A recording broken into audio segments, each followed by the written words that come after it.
Xitayning yangi Ipak yo'li plani va Sharq Turkiston masalasining kelajagi temasida leksiya yig'ini ochildi.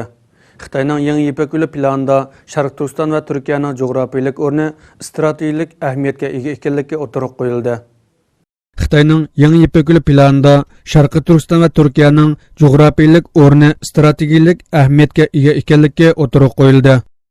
Sharq Turkiston Ma'rif hamkorlik jamiyatining o'rinlashtirishi bilan 10 iyun shanba kuni jamiyatning Istanbul Chabadagi yig'in zalida Xitoyning yangi Ipak yo'li plani va Sharq Turkiston masalasining kelajagi degan temada strategiya leksiya yig'ini ochildi.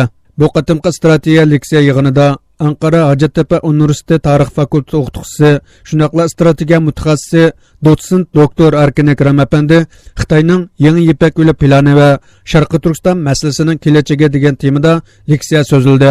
Yig'inda adı bilan Sharq Turkiston Ma'rif hamkorlik jamiyati raisi Hidayatullo O'g'uzxon ichilish nutqi so'zildi va Anvar Qorimning Qur'on Karim tilovat qilishi bilan yig'in boshlandi. Yig'inda doktor Erkin Akram Xitoyning yangi Ipak yo'liga oid plan loyihasi 1987 yildan tortib 3 bosqichli 50 yillik plan bo'yicha olib borilayotganligini, 2025 yildan tortib yana bu yangi Ipak yo'li plani uchun 1 trillion dollarga yaqin mablag' ajratilganligini, bu plan 26 davlatni bevosita, 40 dan ortiq davlatni vositalik o'z ichiga olganligini va o'z navbatida bu planning yana Rossiya, Yaponiya, Hindiston, Amerika hamda boshqa Sharq va Sharq Janubiy Osiyodagi nurlangan davlatlarning qarshiligi, raqobat va xirislarga duch kelganligidek bir qator ahvollarni Pokiston va Afg'onistonda yuz berayotgan voqealarni misol ilish bilan so'zlab o'tdi.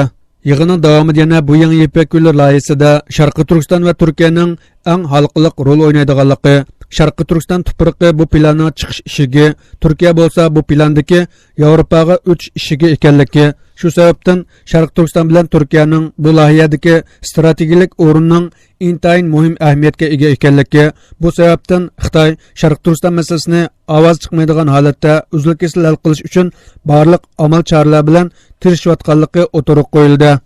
Undan boshqa yana yaqindan beri Turkiya bilan Xitoy o'rtasidagi munosabatlarning taraqqiyot qilishi, o'zaro jinoyatchilarni o'tkazib berish to'g'risida tuzilgan kelishimlar to'g'risida tahlillar ilib berilgan bo'lib, buning faqat vaqtlik taraqqiyot ekanligini, bu ahvollarning hargizmi Xitoy ko'zlagandek bo'lmaydiganligini, jinoyatchi o'tkazib berish ishlarining Turkiya qonuni va xalqaro qonun, shunaqla Turkiya bilan Yevropa va boshqa davlatlar orasidagi munosabatda kelishimlarni asos qilgan holda ilib berilganligini, hamda muhimi xalqarada diktatorlik bilan to'nilgan bir davlatga demokratiya bilan to'nilgan bir davlatdan jinoyatchi o'tkazib berish ishlarining intayin ko'p to'salg'ularga uchraydiganligi, hargiz mumkin bo'lmaydiganligi amaliy misollar bilan so'zlab o'tildi.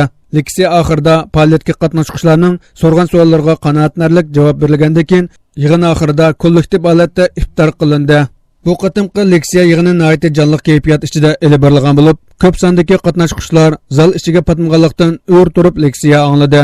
İpek yolu boyunca münasebetlik olan devletler normalde 26 da küstüdü ama çiftişbakan devletlerle birlikte 40 neci devlet.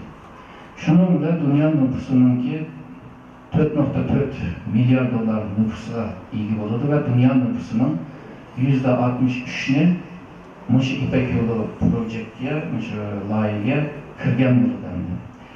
Dünya iktisadi gücünün ki 2.1 trilyon dolarını teşkil kılırken ve şundakla dünyanın ki iktisadi gücünün %29'dan %35'e teşkil kılırken. Onundan ki bu katnaş meselesi, hizmet meselesi kelgen çakımı dünyanın ki şu sahaları %23.9 yani 25 gece bardadaydı. Mesela şu Yavrasya'nın özü de yani Şarkı Türkistan'dan Orta Asya'nın İran, Türkiye, Avrupa şu yolun özü de da bir yolda emez, neçi yol bular. Hemen Türkiye gençlerde 81 bin kilometrelik bir yol. Şununla bu dünyanın ki kelbisindeki iktisadi ve ticaretinin kaidelerini Xitay kolga düşürdü degende. Bundan keyin ticaret mi kılamsa, iktisadi hamkorlik kılamsa, men koygan o kaideler iş kılsa deydi. Şunu kolga düşürmeyecek. iqtisod va tijoratni qo'lga tushirganligi u siyosatni tushirish oson bo'ldi, yani tez bo'lmaydi. Hamda Xitoyninki hozirda iqtisodiy kuchi va xavfsizlik kuchini kuchlantiryapti. Amerika bilan selishtirib bo'lmaydi, to'g'ri. Ammo unga qarab mingvada tirishyapti.